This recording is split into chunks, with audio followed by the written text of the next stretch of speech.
معظمنا شفنا فيلم المشبوه للزعيم عادل إمام، وتأثرنا أكيد بشخصية حمودة الأقرع وخوفنا منها. شخصية كانت شريرة في الفيلم وخلتنا نكرهها علشان الشكل وعلشان الشر اللي كان بيطلع منها. الفنان اللي قام بالشخصية دي هو طبعا الفنان الراحل فؤاد أحمد.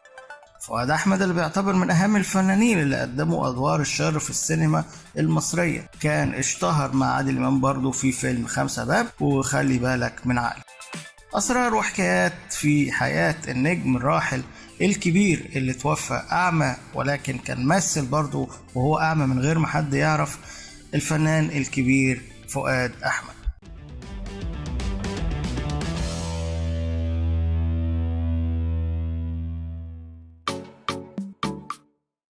اشتهر فؤاد أحمد بإتقان أدوار الشر. دوره في فيلم 5 باب مع عادل إمام، وعادل إمام برضه خده اشترك معاه في فيلم خلي بالك من عقلك، وكان شارك قبل كده في فيلم المشبوه طبعا. وكان الفيلم ده والشخصية دي علمت مع الناس لحد آخر عمره. اتعرض فؤاد أحمد لفقدان بصره بسبب دوره في مسلسل مشهور، كان مسلسل ديني، وبعد كده اشتغل في مسلسل جمهورية زفتة وهو فاقد للبصر وما كانش بيشوف، واشتغل الغريب ان هو اشتغل مسرحية علشان خاطر عيونك وهو ما بيشوفش. ده اللي بنته قالته، وانا مش عارف ده ممكن يبقى بجد ولا ايه، ما حدش يقدر يتخيل ان هو كان في جمهورية زفتة وكان في المسرحية دي كمان اللي هي اخر مسرحيات اشتغل فيها اللي هي علشان خاطر عيونك مع الفنان فؤاد المهندس وهو فاقد للبصر، يعني كأنه كان بيشوف وهو ما بيشوفش.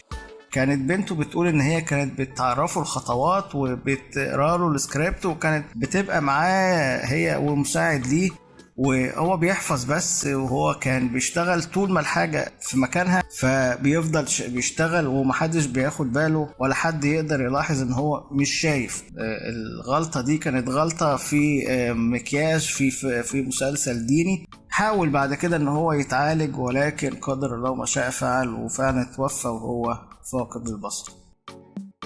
فنان قدير تعتمد عليه في كل شيء، تعتمد عليه في أدوار الشر، تعتمد عليه في أدوار اجتماعية. قدم دور حمودة الأقرع في فيلم المشبوه، وليه أدوار تانية مهمة زي التعبين، رجل لهذا الزمان، والقطار. أعمال كتير مشهورة لفؤاد أحمد. فؤاد أحمد اتولد في 27 يناير سنة 1936. اسمه بالكامل فؤاد أحمد محمود علي. حصل على درجة الليسانس في الآداب وبكالوريوس المعهد العالي للفنون المسرحية، وبعد كده انطلق في مسيرته الفنية بين السينما والتلفزيون والمسرح، فاشتغل في مسرحية الحكيم سنة 1963 واشترك في عروض المدبوليزم، طبعا نسبة للفنان عبد المنعم مدبولي. نال الفنان الكبير فؤاد أحمد شهرة بأدوار الشر، كان بيشتغل كتير في أدوار الشر وفي الأعمال الدرامية، وأشهر أدوار الشر دي طبعا اللي فاكرينه في يعني كتير اللي هو دور حمودة الأقرع أو حمودة الأعور في فيلم المشبوه اللي كان بيشارك فيه عادل إمام وكان علي الشريف وفاروق الفيشاوي. دور البلطجي برضو في فيلم 5 باب مع عادل إمام برضو ونادية الجندي. والفيلم طبعا ده اللي هو 5 باب كانت وقف عرضه ولكن رجع تاني اتعرض بحكم من المحكمة. وكان في فيلم اسمه خلي بالك من عقلك اللي هو كان بيشارك فيه عادل إمام مع شريهان، وطبعا كان هنا الند لعادل إمام أو الدور الشر اللي قدام عادل إمام. ابن الفنان فؤاد أحمد اللي هو الفنان التشكيلي أيمن فؤاد أحمد قال أن هو قبل سنوات من وفاته فقد البصر، وده كان بسبب غلط في عملية الميك اب، يعني كانوا بيعملوا له ميك اب وللأسف الحاجات يعني جت في عينه، كانوا بيدهنوه اسود.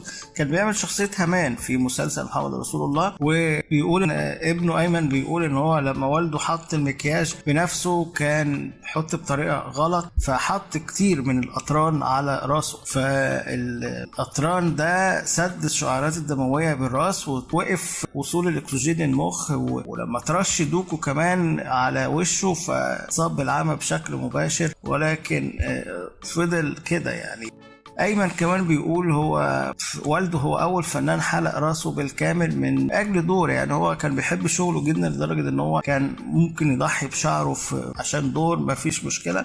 هو فعلا كان حلق في المسلسل ده، كان أقرع تماما.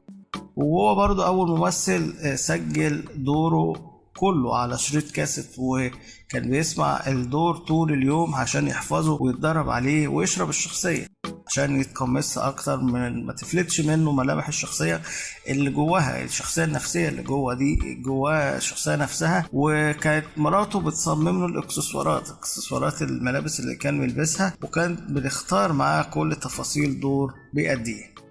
كان آخر أعمال للفنان فؤاد أحمد مشاركته في مسلسل جمهورية زفتة، وهو في المسلسل ده كان فاقد للبصر تماما، وكان بيشارك، يعني كان لمسة وفاء من المسؤولين عن المسلسل ان هم خلوه شارك معاهم. وما كانش يعني تشوف المسلسل ما تحسش ان هو مش شايفهم، او ما تحسش ان هو كان فاقد البصر، ولكن المسلسل وصله بالكامل وهو فاقد البصر.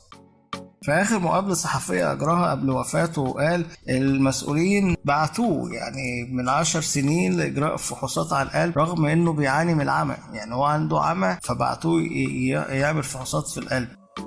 وقال كان في المفروض عملية تتعمل في عينه، عملية جراحية، ولكن إدارة المستشفى رفضت، قالت إنه صحته مش هتتحمل العملية الجراحية دي.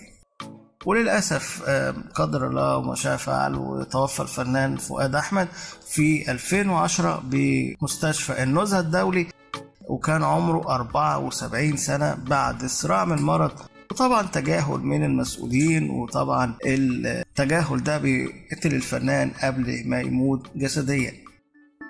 الله يرحم الفنان الكبير فؤاد أحمد ويغفر له ويغفر لنا جميعا.